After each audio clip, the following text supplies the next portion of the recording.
Хотоодны хатангарчлалт нь хотоодны аль хэсэгт хүртэл тархсан бэ гэдгээс хамаарат бага, дунд, хүнд ийм хэлбэрүүдтэй байдаг. Хотоодны хатангарчлалтай хүмүүсийн талаас дээш хувь нь хотоодоо дурандуулаад онж тавилах үедээ аль хэдийн дунд шатандаа орсон байдаг байна.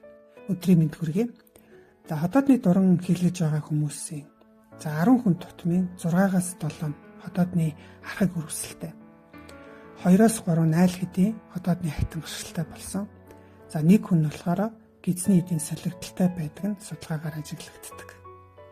Тэгэхээр энэ хотоодны архаг үргэлжлэл, хотоодны хатангаршил гэдэг эдгээр өвчлөл нь нэг сар, нэг жилийн дотор бий болтгоо. Олон жилийн туршдаа чимээгүйхэн танд ямар нэгэн онц зовиоргүйгээр явагдаад хожуу илэрдэг ийм процесс юм байна.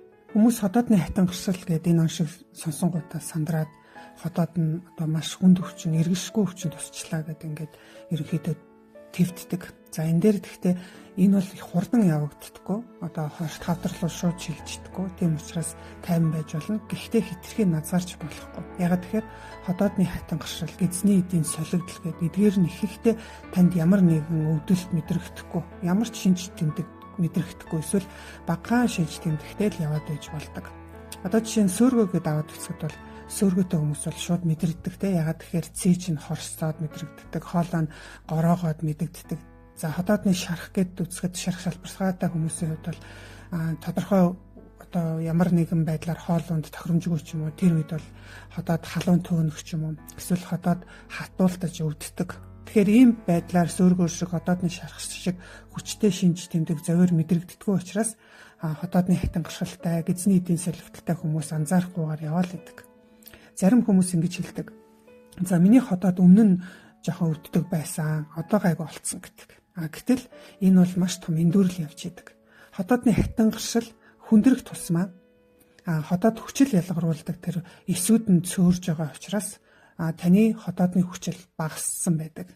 Тэгэхээр хотоодны хүчилд мэдрэг ийм өвдөлтүүд багасчдаг. Одоо халуун төөнөх ч юм уу, эсвэл хатуулдах ч юм уу, тийм ээ, баазлах ч юм уу, тэр өвдөлт нь бол намжсан юм шиг юм санагддаг. Гэтэл энэ бол тэр намжаад байгаа, эдгээд байгаа хэрэг биш, харин таны хотоодны савст чимээгүйхэн байдал нь дөрөтчдөг.